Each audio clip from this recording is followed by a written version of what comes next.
Aujourd'hui à l'émission, nous regarderons le procès religieux de Jésus. Voilà le thème que nous aborderons aujourd'hui à l'émission, la parole vivante.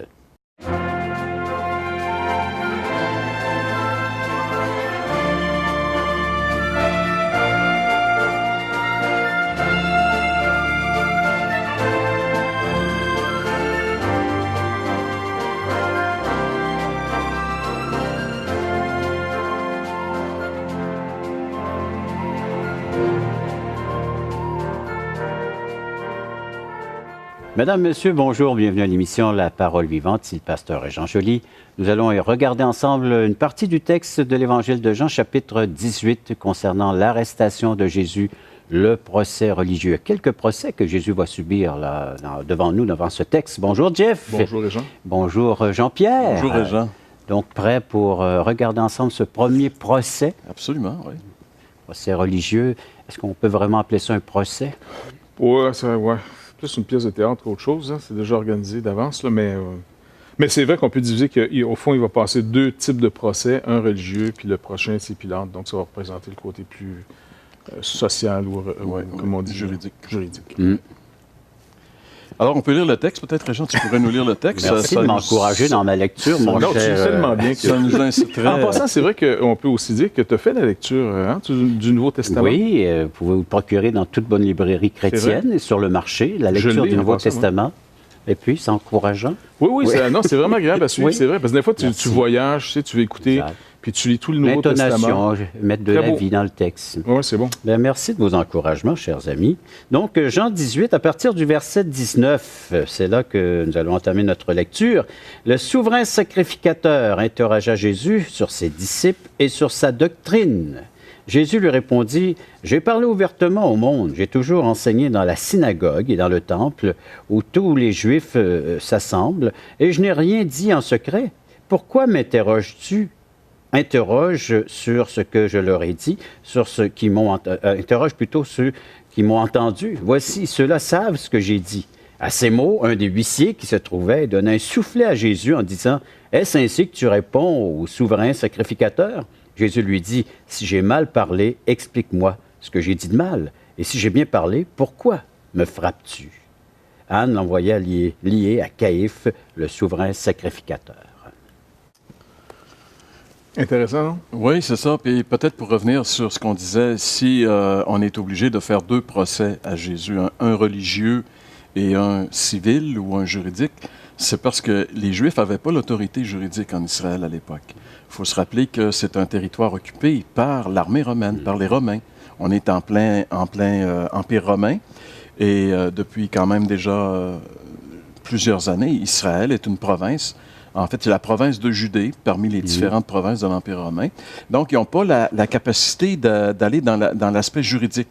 Mais les Romains leur donnent une certaine latitude, parce qu'ils savent qu'en fait, Israël, c'est presque une théocratie jusqu'à un certain point. Ils savent que les gens ont beaucoup d'attachement à leur religion, le judaïsme, et que les lois qui régissent pour eux, leur pays, c'est les lois qui sont dans le judaïsme, les lois religieuses. Donc, les Romains leur donnent une certaine latitude, en autant que ça ne crée pas trop de problèmes, et les laisse aller, mais par contre, ils ne leur donnent pas le droit de mettre quelqu'un à mort, par exemple, parce que ça relève du pouvoir juridique.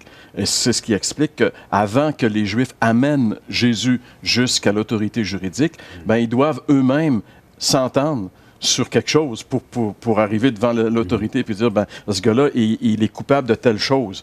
Donc, c'est pour ça qu'on va d'abord et avant tout lui faire un procès religieux pour essayer de trouver un motif d'accusation et par la suite, on va l'amener devant Pilate. Et là, c'est sûr que Jésus va être confronté ici à l'autorité. Et une autre chose aussi, on a blagué tantôt, je pense dans l'autre émission, sur le fait qu'il y avait deux souverains sacrificateurs, il y avait Caïphe et Anne. Tu me regardes? Mais c'était pas le punch de l'émission. Il y avait un autre punch que Jeff s'était réservé. C'est ça. Un beau punch.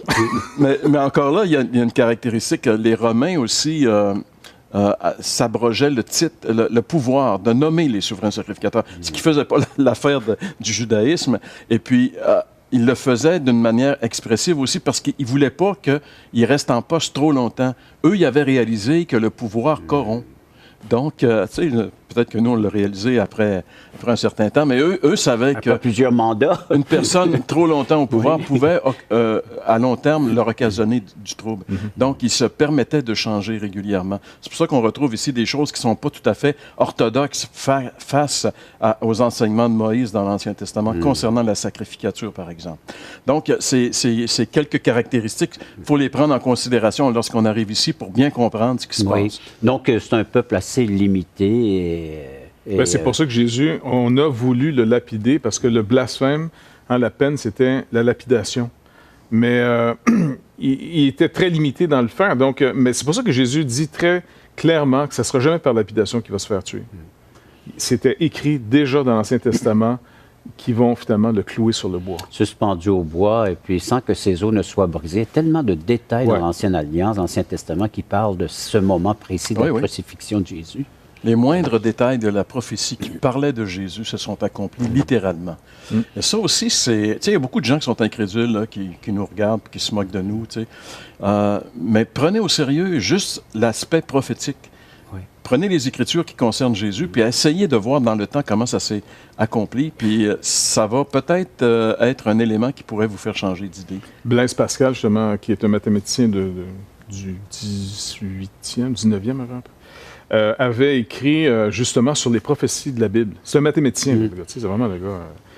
Et puis lui, il était tellement impressionné, et il ne comprenait pas que les gens ne se rendaient pas à Dieu par Jésus-Christ juste à cause des prophéties. En disant, écoutez, c'est inimaginable la précision de toutes ces prophéties convergeant vers Jésus-Christ. Tout. Alors, donc, si on ne veut pas le voir, c'est parce que vraiment, on fuit et on ne veut pas voir. Il va y avoir des conséquences, mais on avertit tout le monde, c'est d'une précision terrible. Et ceux qui s'intéressent ou ceux qui découvrent les prophéties, le psaume 22 en est un bel exemple concernant ce que nous sommes en train de lire ici dans Jean 18. Où on parle de Jésus arrêté, arrestation, les gens qui l'entourent, comme ils sont décrits dans le texte, et puis jusqu'à la crucifixion.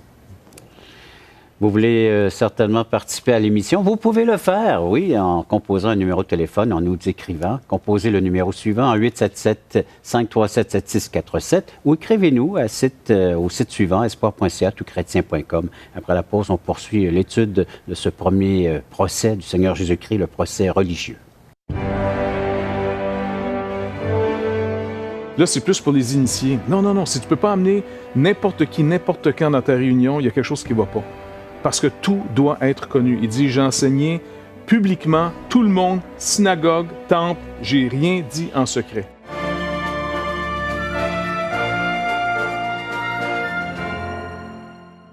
Assistez à un merveilleux déjeuner de l'espoir dans votre région. Un invité vous racontera comment Dieu a transformé sa vie et comment son cœur, souffrant, a trouvé une joie indicible en développant une relation personnelle et intime avec Dieu et son Fils Jésus-Christ. Des églises locales organisent de tels déjeuners dans plusieurs régions du Québec. Découvrez où et quand vous pouvez assister à un déjeuner de l'espoir dans votre région en visitant le site espoir.ca et en cliquant sur l'onglet « Déjeuner ».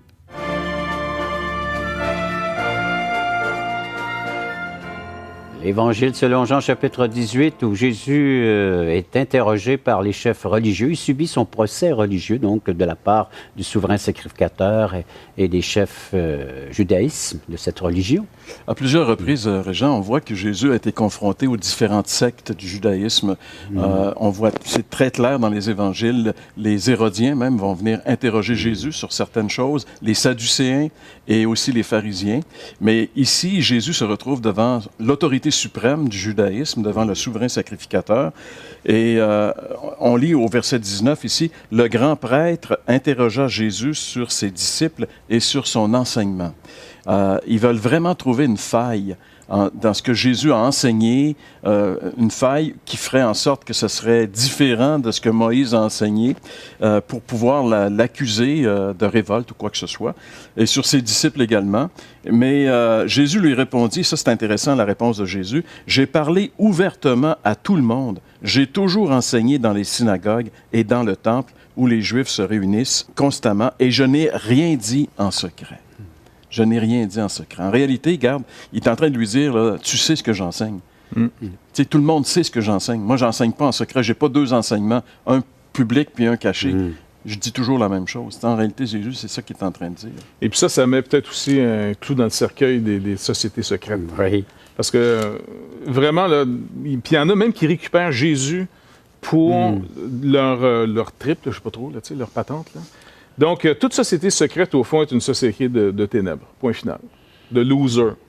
Oui, leur maître, Jésus, un des maîtres. Oui, puis c'est pas rien qu'un des maîtres, justement, parce que Jésus dit, si tu me suis, tu marches dans la lumière. La lumière, c'est d'être là publiquement. C'est pour ça qu'un croyant, il a le défi d'être là, sa place publique.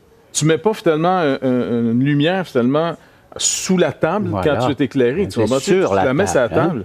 Donc, le Seigneur veut que l'Église, il veut que les croyants soient là en train de briller de ce qu'ils sont et de ce qu'ils ont cru, et non d'être cachés. Je veux dire, une société cachée, c'est que tu as quelque chose à cacher. C'est pas plus compliqué. Donc, ni une secte, ni un mouvement secret. Puis surtout quand on dit, nous, on peut pas tout dire ce qu'on croit, c'est juste pour les initiés. Oui. Ça, là, vous êtes dans une secte dans ce temps-là, c'est sûr. Si tu peux pas amener ta mère... S'asseoir là, tu n'es pas dans la bonne patente. Parce que c'est vrai, il y a des gens qui vont dire, non, là, c'est plus pour les initiés. Non. Si tu peux pas amener n'importe qui, n'importe quand dans ta réunion, il y a quelque chose qui va pas. Parce que tout doit être connu. Il dit, j'ai enseigné publiquement, tout le monde, synagogue, temple, j'ai rien dit en secret. Donc, dans les lieux publics, s'il y avait eu les médias dans ce temps-là, ils les auraient pris. Certainement, l'apôtre Paul l'a écrit. Ouais. Et puis, il a publié partout. Il allait écoute, les médias de l'époque, c'était, tu sais, quand il est arrivé à Athènes. À l'aéropage. Oui. Hein? C'était la grosse TV de l'époque. Oui, on courait les Perron de nouvelles. l'Église. Oui. Perron de l'Église de l'époque. Puis, Et Paul l'a utilisé. Oui. Ouais. Oui. Écoute, la vérité, là, les gens la cherchent. Maintenant, on n'est pas dans l'obligation de la forcer, ça se force pas. Mais on doit au moins l'exposer, comme on essaie de le faire par les émissions de télévision. Si quelqu'un cherche et il veut nous écouter, il est libre de le faire. S'il commence à avoir peur de ce qu'on dit, il peut bien changer de poste, tu sais, clic, il s'en va ailleurs, écoute les bandes dessinées ou d'autres choses. Tu sais. Parce que finalement, nous, on est responsable de la sortir, la bonne nouvelle. Et c'est d'ailleurs ce que le Seigneur a demandé, de crier sur les toits ce qu'il nous enseigne. Il n'a pas dit de le garder secret, mais de le publier. Exactement, oui. Et les gens feront leur décision après. Ça ne nous regarde plus. Mais nous, en tant que croyants, et comme l'Église, comme le corps de Christ, nous avons la responsabilité et le mandat, l'ordre du Seigneur Jésus-Christ, allez maintenant et annoncez-leur la bonne nouvelle. Ceux qui auront cru et qui vont commencer un acte d'obéissance par le baptême, il dit, vous serez sauvés.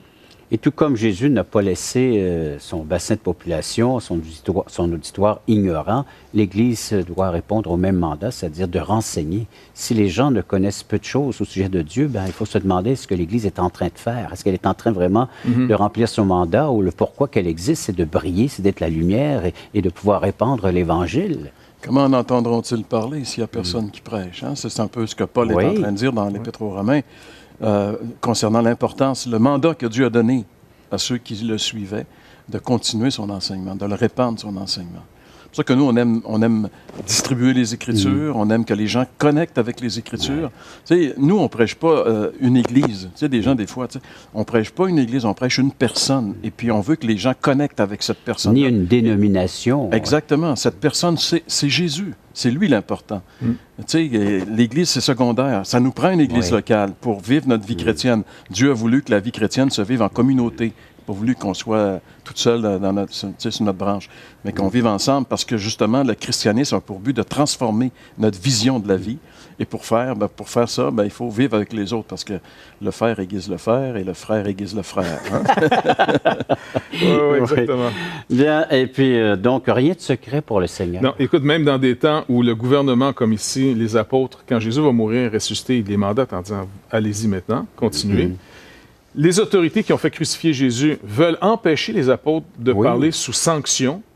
Eux, ils ont dit « Écoutez, voyez ce qui est sage, de vous obéir à vous ou à celui qui nous a mandaté de prêcher sa bonne nouvelle. » C'est dans cette même ville, à Jérusalem. Exactement. Donc, il faut que l'Église continue, à beau temps, mauvais temps, peu importe, à sortir le message. Absolument. Sinon, on trahit notre maître. Alors, si vous êtes croyant, j'espère que cette émission est en train de vous encourager, du moins cette partie de l'émission, encourager l'Église locale à faire ce qu'elle doit faire devant le Seigneur et auprès du Seigneur, et avec le Seigneur, parce que c'est avec lui, parce qu'il est présent, il dit « Je serai avec vous tous les jours ». Vous voulez réagir à ce que vous venez d'entendre, vous pouvez le faire en composant le numéro de téléphone suivant, 877-537-7647, ou via nos sites, écrivez-nous, espoir.ca, touchrétien.com. Après la pause, on va regarder davantage. Un punch. Bien, il y a un... Ah! Merci, Jeff. Un autre punch après la pause. Donc, c'est une manière de dire, sois pas impressionné, change pas d'avis, que la menace soit pas un sujet d'abandonner la cause dans laquelle vous devez marcher et de ne pas se venger.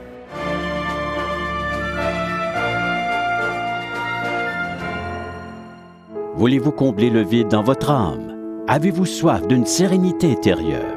La souffrance de votre cœur vous lasse-t-elle? Appelez dès maintenant pour recevoir gratuitement un évangile de Jean pour connaître l'amour de Dieu, un Nouveau Testament pour trouver des réponses à plusieurs de vos questions, le livre Destination finale pour comprendre la nécessité du salut et finalement la Bible et le salut qui nous explique comment recevoir Jésus. Contactez-nous à espoir.ca ou composez 1-877-l'Espoir.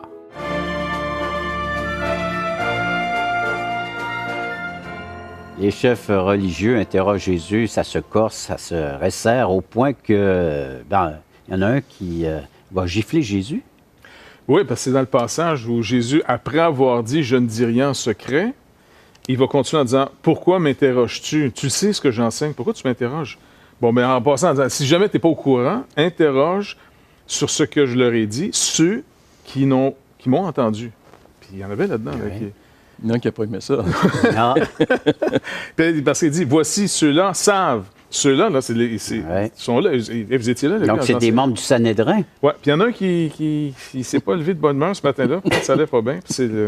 À ces mots, un huissier, je ne sais pas s'ils sont tous de même, là, un huissier qui se trouvait là donna un soufflet à Jésus en disant « Est-ce ainsi que tu réponds au souverain sacrificateur? » Maintenant, c'est intéressant parce qu'un soufflet, c'est pas un soufflet... Ça, c'est un sifflet. Ça, c'est un sifflet, hein? Oui. Au Québec, on dit un soufflet pareil. Dans ma Bible, c'est une gifle. Une gifle. Une gifle. Mais merci pour les explications en des québécois, termes. c'est une claque. Un petit C'est cours ça, de ouais. français à part ça? Oui. Bon. Donc, ce soufflet, et non ce sifflet que le Seigneur reçoit, c'est une claque. Il dit, si on te frappe sur la joue, est-ce que tu te rappelles dans l'enseignement? Si on te frappe sur la joue, il dit, tends l'autre joue. Maintenant, est-ce que Jésus tend l'autre joue? Le texte ne le dit pas. J'ai l'impression que non. Un autre reçoit une claque aussi, c'est l'apôtre Paul. Toujours avec... Ils ont des problèmes avec les souverains sacrificateurs. Les gars sont susceptibles un peu, je pense. Mais un autre souverain sacrificateur aussi n'a pas aimé ce que Paul a répondu. Et il a mangé aussi une claque, Paul.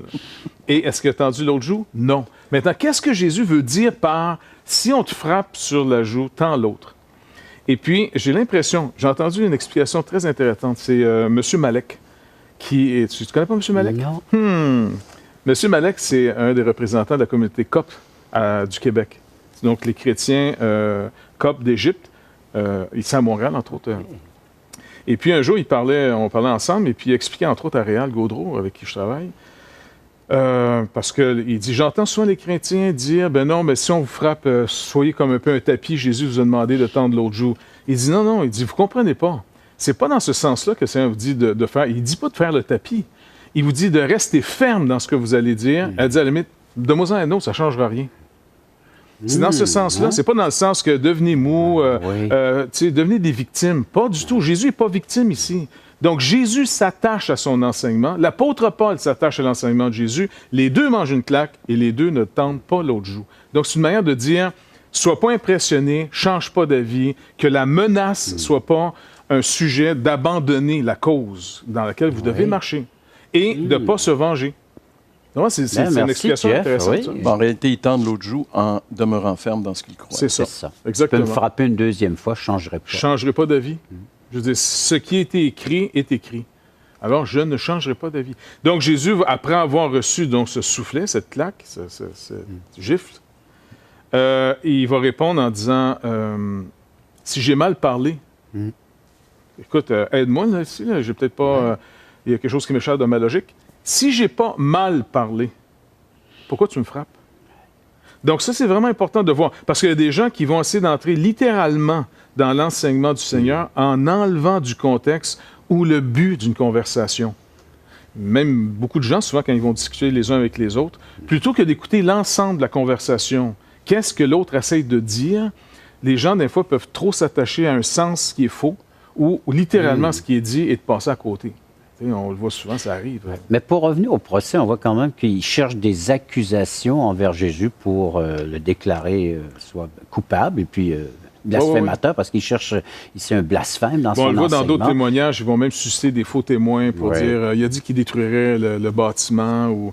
Mais on ne voit pas Jésus vraiment en train de se défendre, de se justifier. En réalité, il attaque justement quand Jésus...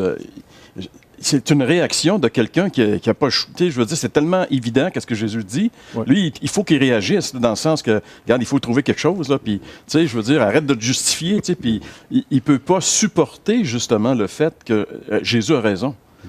Parce que des colères comme ça, entre autres de frapper quelqu'un, la colère, c'est un acte d'avoir été vaincu. Ils sont vaincus par l'argumentation. Tu n'as plus d'argument. Étienne va donner un message. Étienne, ça va être un diacre dans la première Église. Oui. Et puis, c'est avant la conversion de l'apôtre Paul. Acte chapitre 6, ceux qui veulent faire lecture. Exactement. Et ce diacre, rempli du Saint-Esprit, va parler encore une fois des Juifs, organiser, c'est comme un piège qu'ils ont tendu. Il va leur redonner l'histoire d'Israël pour les amener à comprendre, vous avez toujours été rebelles, vous avez toujours rédit le coup, vous avez toujours négligé ce que Dieu disait des choses, vous n'êtes pas mieux que vos pères qui ont tué les prophètes avant vous, et qui, vous, aujourd'hui, vous avez tué le juste. La logique est tellement forte là, que les gars sont plus capables de l'entendre parce que tant que c'est faux, tu dis non, tu te trompes. Là. Non, ils sont plus capables de dire non. Alors, il reste qu'une réaction, la colère, ils l'ont tué. Et c'est malheureux. Et c'est probablement le même symptôme qui amène cet homme-là à frapper Jésus. Il n'y a plus d'arguments. Ils n'ont pas d'arguments devant ce qui se passe. Écoute, il a dit, ici, il dit... voici, ceux-là savent ce que j'ai dit. C'est peut-être un de ceux-là. Lui, il a flippé bien raide, tu comprends? Et quand on pense dans le Sanhédrin, il y avait Nicodème, était un membre du Sanhédrin. Oui, oui. Lui, il devait être mal. Oui. Puis Joseph d'Arimathée, qui va sortir un peu plus tard, eux, là, doivent... Parce qu'ils avaient déjà commencé à plaider la cause de Jésus. Parce qu'il ne faut pas oublier que les pharisiens, c'est pas des méchants. C'est au contraire des gens qui ont vraiment été sérieux à chercher ce que les Écritures disaient des choses.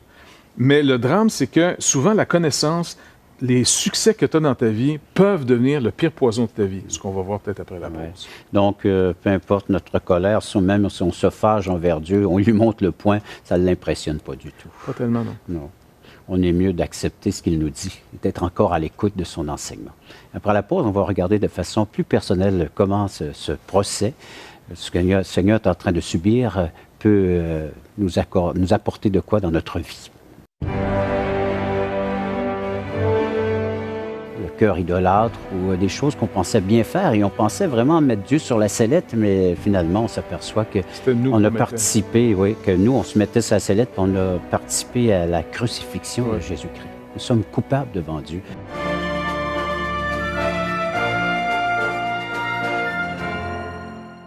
Espoirpourlecoeur.org aborde des problèmes que tous peuvent rencontrer un jour. Solitude, culpabilité, manipulation, rébellion et adultère.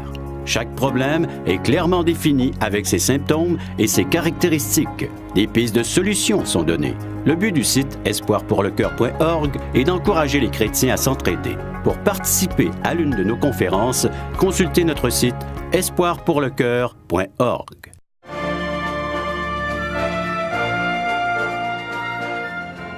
Jésus est devant des hommes très pratiquants, très religieux. Il y a quoi, 70 membres dans le Sanhédrin?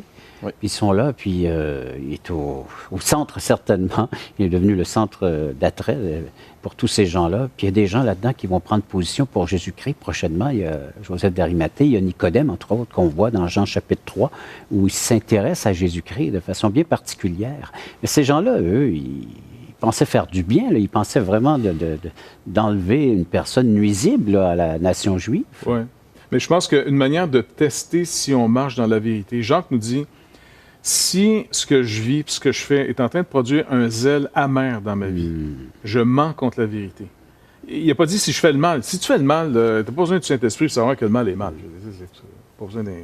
Ils sont tous conscients, de toute façon, qu'ils luttent contre le bien. Là. C'est pas des fous, là. Ouais. Ils savent très bien là, qu'ils essaient de trouver quelque chose, ils sont pas capables. Regarde. Pourquoi? Parce que le gars est juste. Exactement. C'est pour ça, là. Tu sais. Et puis Jésus est en train de détruire ce qui fait leur assurance. Eux se reposent sur ce qu'ils ont fait. Nous, on était orthodoxes. Jésus l'a été encore plus.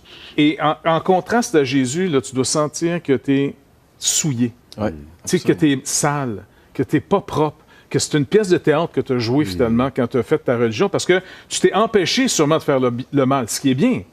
Mais s'empêcher de faire le mal, c'est justement empêcher le mal qui est là de sortir. Jésus est venu enlever le mal. Il n'est pas venu dire, m'a donné plus de force pour mettre ça en cage. Jésus n'avait pas le mal. Jésus était pur. Et je suis sûr que ces gars-là devaient se sentir souillés en disant, écoute, lui, là, s'il continue à faire ce qu'il fait, ça va bouleverser Israël. Il faut arrêter ça. Et leur solution face à cette souillure qui est manifestée maintenant dans leur cœur se trouve là au centre aussi, donc de cette cour, de cette justice. C'est le seul personnage de tous ces gens-là qui est vraiment libre. Il est là au milieu d'eux. C'est lui la liberté. Et eux, c'est sûr que, regarde, on voit la réaction, on voit que ces gens-là veulent se débarrasser de lui parce que la lumière est là. Et que deux fois, des gens ont pensé faire le bien, et à la lumière des évangiles, on s'aperçoit qu'on a offensé Dieu. Oui. Le cœur idolâtre ou des choses qu'on pensait bien faire, et on pensait vraiment mettre Dieu sur la sellette, mais finalement, on s'aperçoit qu'on a participé, que nous, on se mettait sur la sellette, puis on a participé à la crucifixion de Jésus-Christ. Nous sommes coupables devant Dieu. Ce cœur souillé, le Seigneur est prêt à le laver, à le purifier, à le déclarer juste, mais sur une œuvre, une seule œuvre, la sienne, celle qui est venue accomplir à la croix pour chacun d'entre nous. Si aujourd'hui vous avez ce combat-là intérieur, vous voyez, oui, mais je suis une bonne personne, j'ai fait des choses bonnes, des choses belles, mais le Seigneur dit, oui, mais seul moi je peux te déclarer juste, seule mon œuvre accomplie à la croix peut te justifier, peut te rendre juste devant mon Père, devant le Dieu tout saint et juste. C'est seulement ce que j'ai accompli pour toi. Ta foi devrait être en moi. Aie confiance en moi. Comme Nicodème, on va le voir, un homme de bien, un homme qui était devant les gens, certainement. Oui, il était avec eux. Et on voit comment est-ce que sa foi va grandir au point de s'identifier publiquement avec le Seigneur Jésus-Christ lorsqu'il va aller réclamer le corps de Jésus et l'ensevelir avec son ami Joseph d'Arimathée. Donc, des personnes qui ont pris position, qui ont sorti du garde-robe. Oui, merci. Ou du secret et de pouvoir maintenant dire « Je suis un disciple de Jésus-Christ ». Vous êtes prêts à vivre cela, vous aussi, à vous identifier avec Jésus-Christ et à profiter de tous ses bienfaits? Je vous remercie de votre participation à l'émission et vous d'avoir été à l'écoute de cette autre émission de La Parole vivante.